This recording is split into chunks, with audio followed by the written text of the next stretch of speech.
주제로 말씀을 드립니다. 여러분 바둑 아시죠? 이세돌 구단하고 알파고하고 대결을 벌인 적이 있습니다. 다 아시죠? 여러분 그때가 언제인지 아십니까? 지금부터 몇 년 전인지 아십니까? 대부분의 모든 분들이 다 아시는데 몇 년 전입니까? 그러면 2년 전인가 3년 전인가 그렇게 말합니다. 사실은 5년이 됐어요. 5년이 됐어요. 많이 시간이 지나갔죠. 우리가 생각하는 것보다 세월은 참 빠르게 지나가는 것 같습니다. 세월의 속도는 나이의 속도다, 정비례한다 이런 말을 하는데요. 30대는 30km, 40대는 40km, 50대는 50km, 60대는 60km, 70대는 70km, 80대는 막 나가자는 거죠. 막 나가면 80km 달리면 어떻게 됩니까? 여러분 지금 법이 바뀌어서 전국에 있는 모든 도시의 일반 도로에서의 정상 속도, 과속의 기준이 몇 킬로인지 아십니까? 50km입니다. 50km예요. 주택가는 30km예요. 근데 제가 50km를 한번 잠깐 해봤어요. 도로에서 간도 크게 큰 도로에서 50km 잠깐 해봤어요. 그랬더니 뒤에서 빵빵거리고 옆으로 지나가면서 는 흘기고 좀 더 열받은 분은 앞으로 휙 껴들더라고요. 나는 준법정신 지켰는데 나보고 준법정신 지켰는데 법을 지켰다고 째려보고 빵빵거리고 휙 껴들고 보복운전처럼 이렇게 하고 여러분 우리가 그런 시대를 살아가고 있어요. 우리가 살아가고 있는 시대가 법을 지켰는데 그렇게 법을 지키는 것 때문에 빵빵거리고 눈 흘기고 보복하고 그런 시대를 살고 있다고요. 참 불행한 시대를 살고 있습니다. 거기에 더해서 우리는 코로나라는 참 전무후무한 전염병에 영향을 받고 있습니다. 코로나는 우리 사회의 모든 것을 삼켰습니다. 삶의 패턴을 바뀌었어요. 가정에서 근무하고 재택근무, 말로만 재택근무인 줄 알았는데 우리나라가 이렇게 단시간 내에 재택근무가 뿌리 잡히고 자리 잡히는 그렇게 변할 줄은 누가 알았습니까? 영상예배, 전에는 영상예배 꿈도 못 꾸었습니다. 믿음 없는 사람들이나 하는 것이었어요. 아파서 병원에 있어도 예배에 참석 못하면 담임 목사가 신방에서 주일 말씀 가지고 가서 신방하고 말씀 전해주는 시대였어요. 근데 지금은 병상에 누워 계시도 영상으로 참여합니다. 세대가 바뀌었어요. 세대만 바뀐 게 아니라 예배도 바뀌어요. 참으로 많은 것들이 바뀌어 가고 있습니다. 지금 이제 코로나 백신 이렇게 맞고 계시는데요. 부작용 없게 해달라고 교회에서 기도하고 있습니다. 아마 이대로 진행되면 내년에는 좀 자유롭지 않을까라고 생각이 되어지는데 여러분 저는 담임 목사로서 내년 이후 올해 이후 코로나 이후 그 시대를 우리가 어떻게 준비하고 또 우리 교회가 무엇을 해나가야 할까? 여러분 저는 그것을 놓고 기도하고 있습니다. 맞닥뜨려서 그 일을 하기에는 늦어요. 미리 예상하고 미리 준비하고 미리 기도해야 됩니다. 지금부터 기도해야 되죠. 코로나 이후 어떻게 사회가 바뀔지 우리 교계는 우리 기독교는 어떻게 바뀔지 어떻게 예상하기가 너무나 어렵습니다. 그래서 암울하다, 어둡다, 모르겠다라는 것입니다. 그러면 우리는 어떻게 준비할 수 있을까? 저는 그 답을 성경에서 찾기를 원합니다. 우리가 준비해야 할 것, 내가 개인적으로 준비해야 할 것이 있고 교회가 교회로서 준비해야 할 것이 있습니다. 그것을 우리가 이 성경에서 찾기를 원하고 저는 특별히 성경에 있는 이 엘리야의 시대가 그때와 이 현실의 세계와 너무나 비슷하다라고 생각되어져서 이번 주부터 엘리야에 대해서 조금 말씀을 나누려고 합니다. 여러분 솔로몬부터 아합 왕의 시대까지 총 7명의 왕이 있었습니다. 솔로몬 이후로 아합 왕까지 7명의 왕이 있었는데 기간은 58년이에요. 언뜻 딱 평균을 내보면 7, 8에 56, 8년 정도입니다. 왕이 8년마다 바뀌었어요. 짧지요. 짧아요. 오늘날 대통령 선거 그거와 대통령과 왕은 또 더 다르잖아요.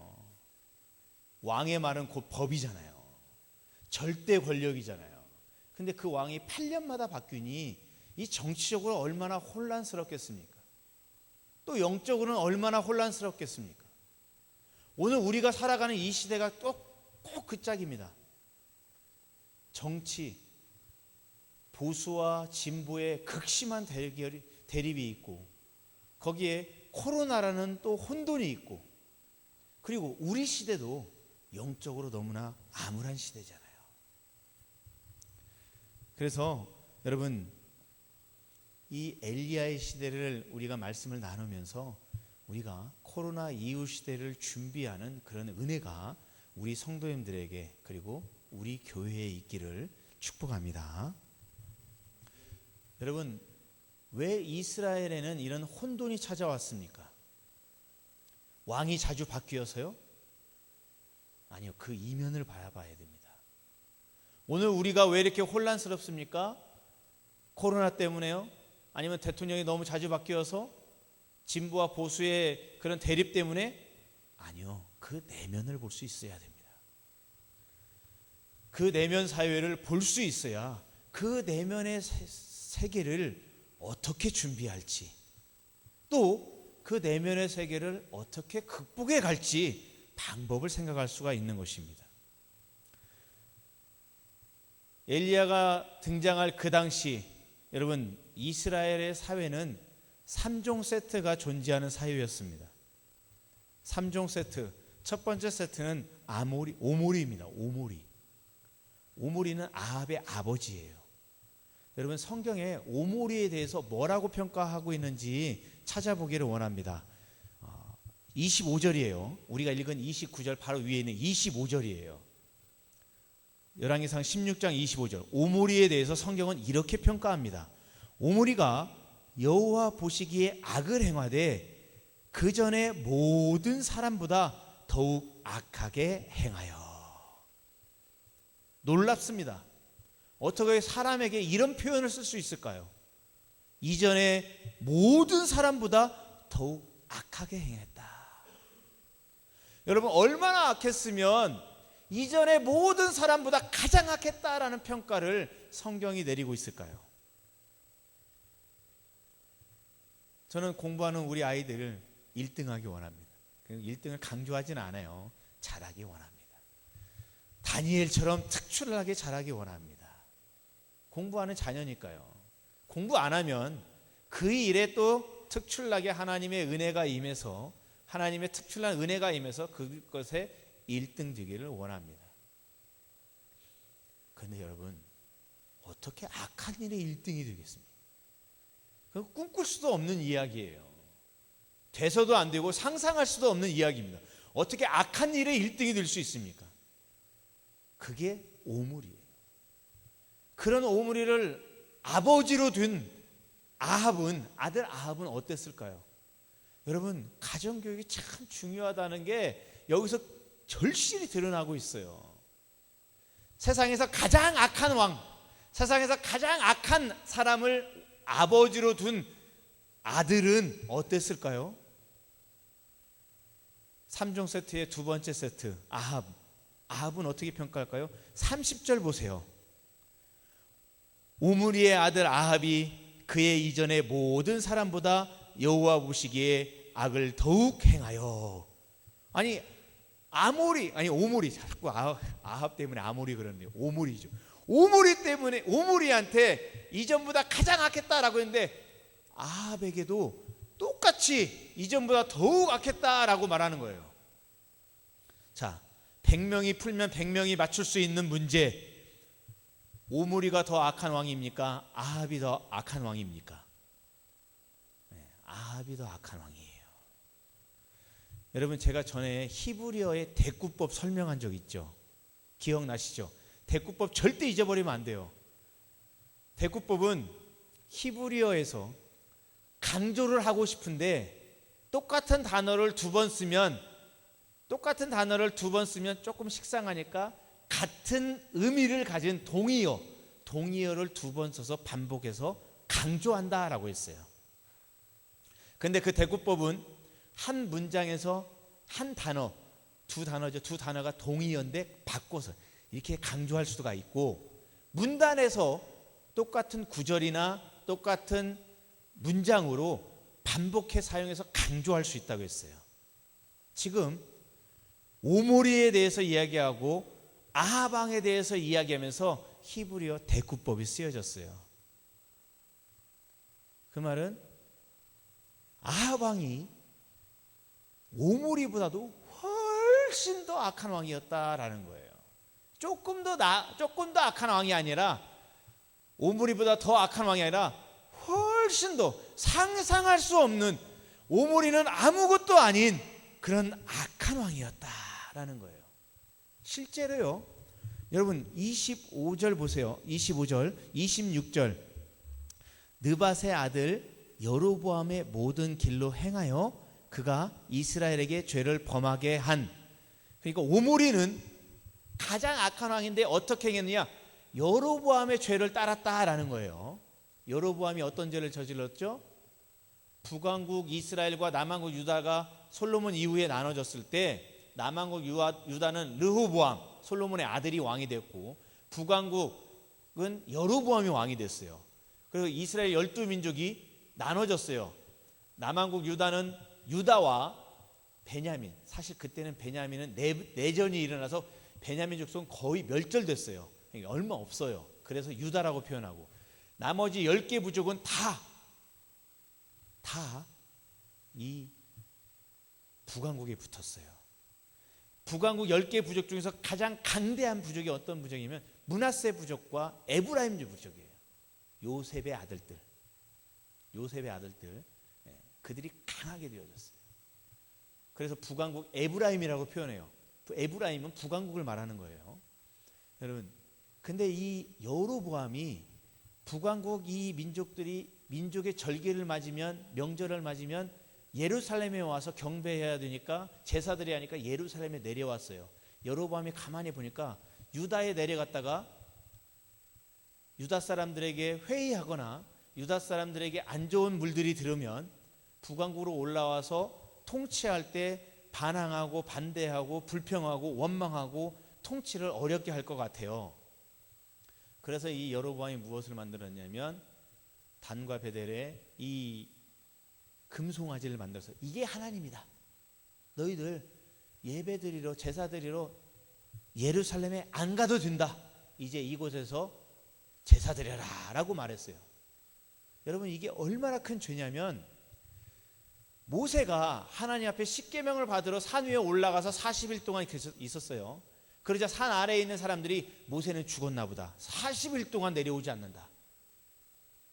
그래서 이 사람들이 아론을 협박해 가지고 하나님 형상의 송아지를 만들고 그 앞에서 제사했어요. 이때 아론이 만든 이 송아지 형상이 얼마나 정교하게 만들어졌냐면, 여러분, 산은 밤이 되면 산 꼭대기에서 바람이 불어 내려옵니다. 낮에는 산을 꼭대기를 향해 바람이 불어요. 그래서 패러글라이딩, 행글라이딩 이런 것들을 하는 거예요. 그 바람을 타고 밤에는 내려와요. 근데 이 아론이 만든 이 금송아지가 얼마나 잘 만들었냐면, 이 배에 구멍을 냈는데 산 쪽에서 바람이 싹 불어오면 이 꼬리 쪽, 배 쪽으로부터 이 바람이 싹 들어가서 웅 하는 소리가 입으로 싹 울려나도록 만들었대요. 그러니까 그 소리가 밤이 되면 소리가 울려 퍼지죠.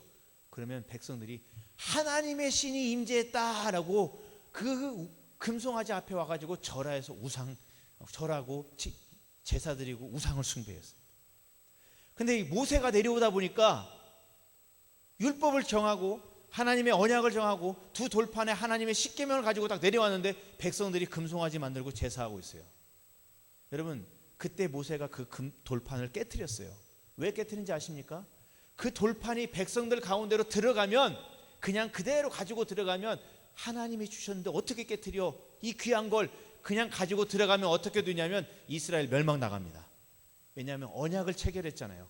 언약의 그 10계명이 이스라엘 백성 안으로 들어가면 이스라엘 백성들도 하나님과 언약을 체결한 게 되어져요. 언약을 체결한 게 되어지면 제1계명, 제2계명 다 어긴 게 되어져요. 하나님이 아닌 우상을 섬겼고 하나님의 형상을 만들어 섬겼잖아요. 그러니까 이스라엘 백성들은 하나님의 심판을 받게 되어 있는 거예요. 그러니까 모세가 그 귀한 하나님이 만들어 주신 돌판을 깨트린 거예요. 그 돌판이 깨져야만 이스라엘이 사니까. 모세는 돌판을 깨트리면서까지 그리고 그 뒤에 철저한 회개를 통해서 하나님 앞에 다시 돌아왔어요. 근데 여로보암이 금송아지를 만들고 이스라엘에게 하나님을 형상이라고 공표하고 공식적으로 하나님을 섬기게 만들어버린 거예요. 이게 얼마나 큰 죄입니까? 3종 세트 중에 첫 번째 세트가 한 행동이에요. 두 번째 세트는 어떻게 했을까요? 두 번째 세트는 어떻게 했는지 31절 보세요. 아합은 이렇게 했습니다. 느밧의 아들 여로보암의 죄를 따라 행하는 것을 오히려 가볍게 여기고, 그러니까 아모리가 행했던 것들, 아니 오모리죠. 오모리가 행했던 것은 아무것도 아니라는 거예요. 훨씬 더 악하게 행했다는 거예요. 오모리는 모세가 금지했던, 돌판을 깨트리면서부터 금지하고 회개시키고 돌아서게 했던 그 금송아지를 공인해버렸어요. 공인해버렸는데 아합은 그 오모리보다도 그걸 오히려 가볍게 여길 정도로 훨씬 더 심하게, 훨씬 더 극하게 섬겼다는 거예요. 여기 보면은 시돈 사람의 왕이라고 되어 있습니다. 시돈이라는 것은 이 사마리아 북쪽에, 지중해 쪽에 있는, 북서쪽에 있는 지중해 쪽에 있는 도시예요. 항구 도시예요. 여러분, 옛날에는 항구 도시는 무역이 활발하게 되어져서 부강하고 강성했어요. 돈이 많아요. 돈이 많으니까 용병을 살 수도 있고, 그래서 흥청망청 강대해요. 근데 이 여로보암이 시돈의 왕의 딸과 결혼했어요. 시돈을 통해서 무역을 활성화하겠다는 거예요. 여러분, 그것은 결국 물질 때문에 여호와의 신앙을 버리겠다는 거예요. 어떻게 왕이 이방인과 결혼을 합니까? 아브라함부터 이삭 철저하게 이방인에서 결혼하지 않잖아요. 여호와의 신앙을 지키며 믿는 자로 결혼해요. 여러분, 유대인들은 엄마가 이방인이면 그 자식들은, 아버지가 유대인이어도 그 자식들은 이방인입니다. 모계가 중요한 거예요. 근데 어떻게 왕비를, 이방인을 데려오냐고요. 여러분, 이것은 물질 때문에 여호와의 신앙을 버리겠다는 거예요. 또 그 이세벨 때문에 온 이제 북왕국 이스라엘에 바알 종교가 퍼져가고 아세라성을 퍼져갑니다.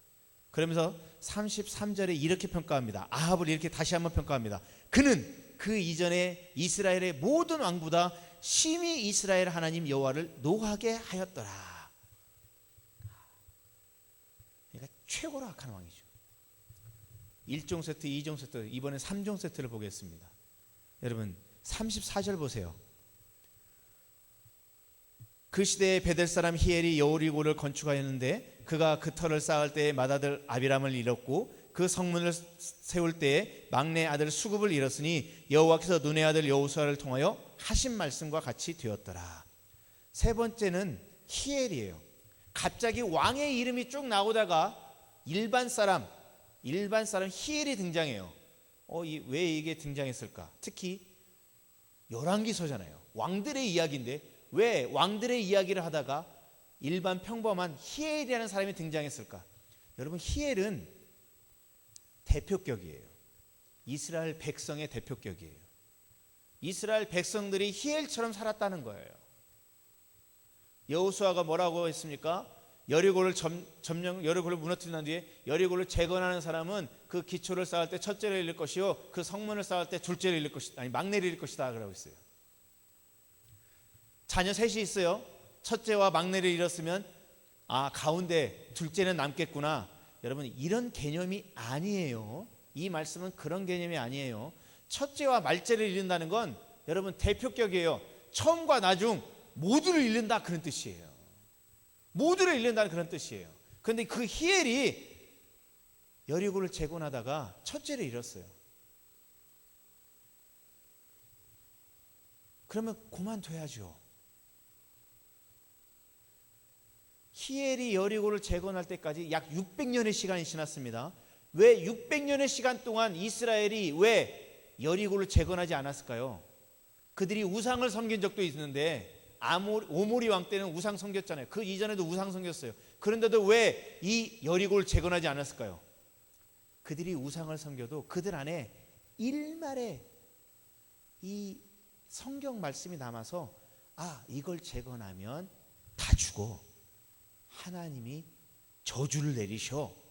그걸 알고 있었어요.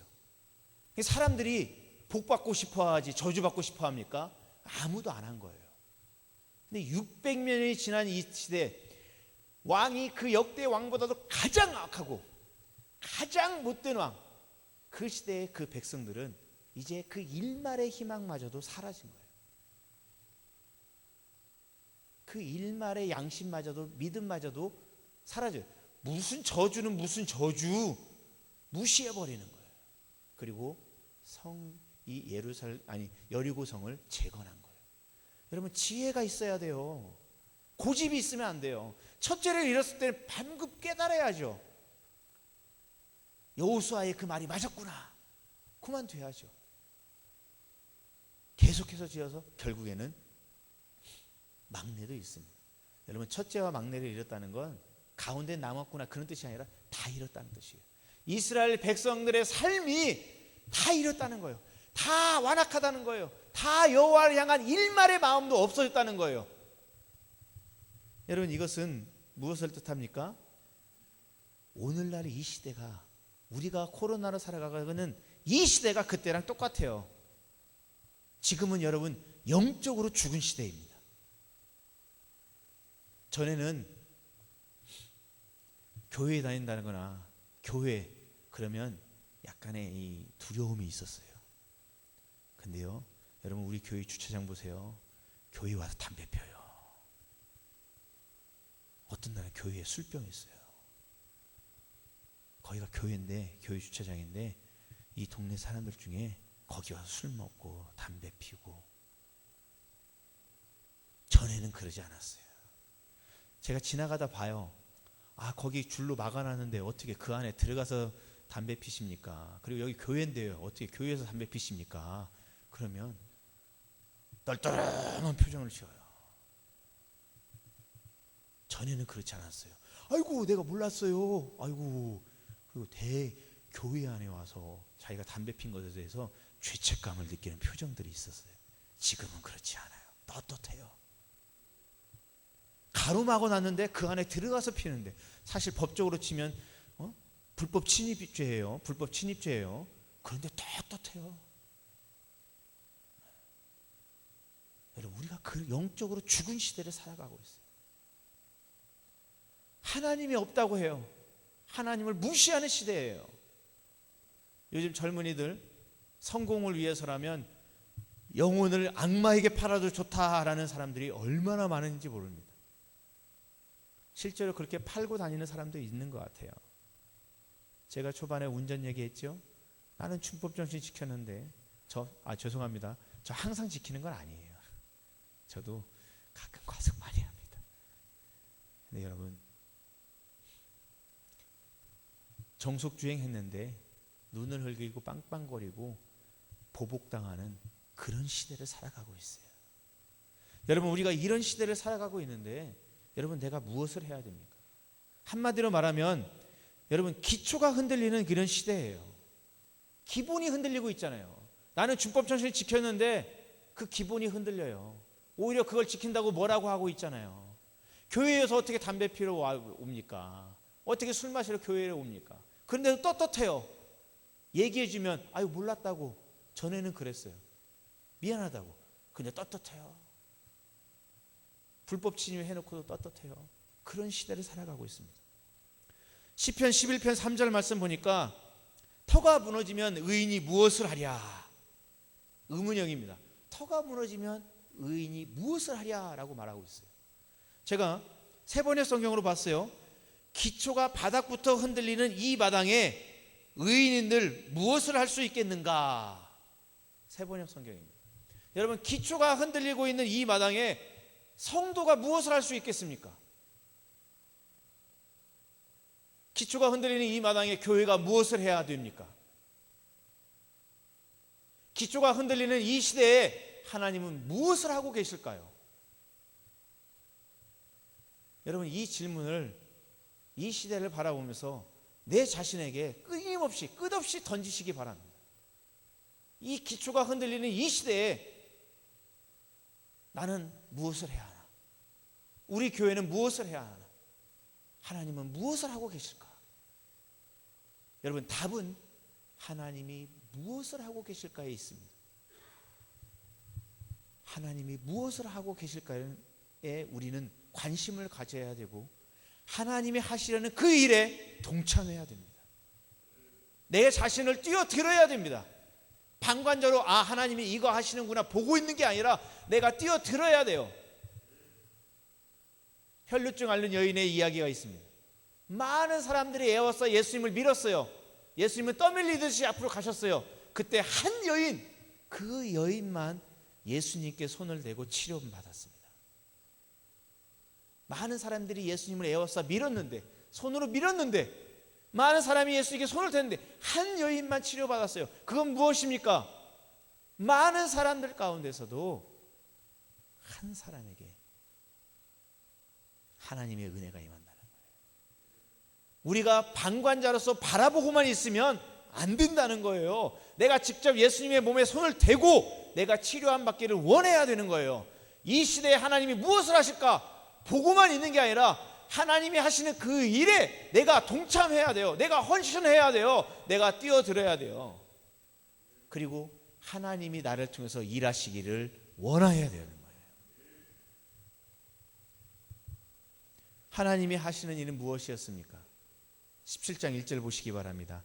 길르앗에 우거하는 자 중에 디셉 사람 엘리야가 등장합니다. 아합에게 말하되 내가 섬기는 이스라엘의 하나님 여호와께서 살아계심을 두고 맹세하노니 내 말이 없으면 수년 동안 비도 이슬도 있지 아니하리라. 3종 세트가 있는 이 시대에 하나님이 하시는 일은 하나님의 사람을 세우는 거였습니다. 오므리, 아합, 히엘, 걷는 놈 위에 뛰는 놈 있고 뛰는 놈 위에 나는 놈 있고 나는 놈 위에 붙어가는 놈 있다라고 말하는데, 걷는 놈은 오므리고 뛰는 놈은 아합이고 나는 놈은 히엘이고 그리고 붙어가는 놈은 무엇입니까? 방관자입니다. 하나님께서는 엘리야를 준비하셨습니다. 근데 엘리야가 시작부터 대단한 백그라운드가 있는, 대단한 준비가 되어 있는 그런 사람이 아닙니다. 길르앗에 우거하는 자, 길르앗, 돌이 많다라는 뜻을 가지고 있습니다. 여러분, 돌이 많은 지역에서 사는 사람이 농업을 할 수 있겠습니까? 목축업을 할 수 있겠습니까? 석재공업이나 할 수 있겠죠. 근데 오늘날처럼 산업이 발달된 시대가 아니잖아요. 농업과 목축업 외에는 없잖아요. 한마디로 가난하고 아무것도 없는 사람이에요. 디셉 사람, 디셉. 여러분, 디셉이라는 단어의 뜻은 뭐냐면 여기에 이상한 사람. The stranger here, 영어로는 The stranger here예요. 여기에 낯선 사람, 여기에 이상한 사람, 이런 뜻이에요. 한마디로 볼품없고 누구 하나 눈여겨보지 못하는 평범 이하에 관심 안 갖는 그런 사람이었다는 거예요. 근데 그런 사람이 어떻게 하나님의 손에 들려지고 하나님께서 준비하는 사람이 되어졌습니까? 여러분, 엘리야의 고백을 보세요. 내가 섬기는 이스라엘 하나님, 내가 섬기는 하나님이에요. 우리가 섬기는 하나님도 아니고 내가 섬기는 하나님이에요. 엘리야는 하나님을 개인적으로 만난 사람이에요. 엘리야는 하나님 때문에 인생이 바뀐 사람이에요. 그러니까 이 스트레인저, 이상한 사람이죠. 하나님을 만났기 때문에 이상한 사람이 된 거예요. 여러분, 죄가 만연한 세상에 하나님께서 홍수를 내리시겠다고 했을 때 한 이상한 사람이 등장했습니다. 산 위에서 방주를 짓는 한 이상한 사람이 등장했어요. 여러분, 하나님이 없고 하나님을 무시하는 3종 세트가 있는 이 시대에 한 이상한 사람이 등장했습니다. 엘리야입니다. 그는 하나님을 만난 사람이에요. 노아도 하나님을 만났지요. 엘리야도 하나님을 만났습니다. 그리고 내가 섬기는 하나님, 여호와께서 살아계심을 두고 맹세하노니, 세상 사람들은 영적으로 죽은 시대요 하나님이 없다 하는 시대를 살고 있습니다. 근데 하나님은 살아계시다라고 말하고 있습니다. 하나님은 살아계십니다. 이 암울한 시대에, 코로나가 모든 걸 삼키고 있는 이 시대에 하나님은 살아계십니다. 그리고 하나님은 아무것도 하지 않는 것이 아니라 분명히 일하시고 계십니다. 하나님께서는 그 엘리야를 세우신 거예요. 여러분, 성경을 살펴보세요. 영적으로 암울했던 시기들이 있어요. 그때마다 하나님은 사람을 통해서 하나님의 일들을 이루어 가십니다. 노아의 홍수 때 의인 노아를 세우셨고,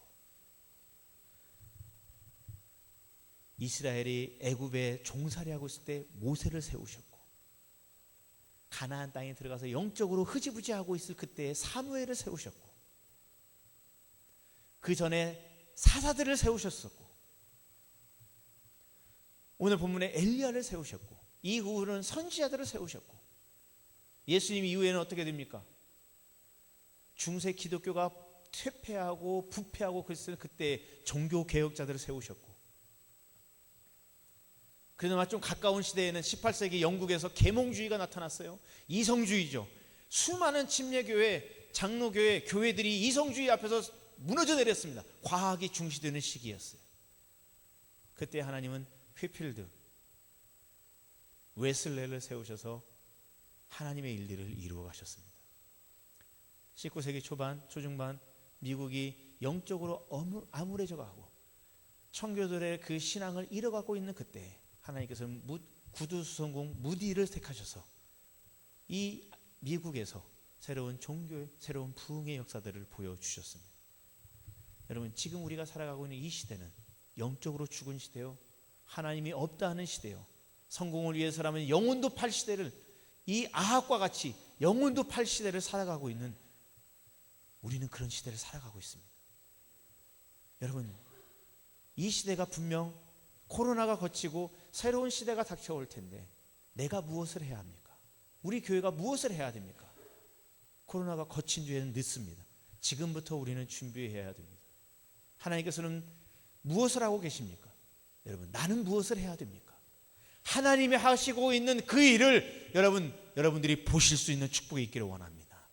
하나님이 원하시는 그것을 여러분 아는 그런 축복이 있기를 원합니다. 그리고 그것을 동참하는, 헌신하여 그 일에 뛰어드는, 충성스럽게 순종하는 그런 성도, 그런 교회가 되기를 축복합니다. 하나님은 지금 우리를 원하고 계십니다. 많은 사람들이 예수님의 등뒤를 밀었지만 간절히 원했던 그 한 사람, 자신의 육신의 치유를 간절히 원했던 그 한 사람만 치료받았습니다. 예배하는 자 많습니다. 그 미래를 준비할 사람은 간절한 마음으로 예배하는 그 한 사람일 것입니다. 여러분, 우리 찬양하기 원합니다.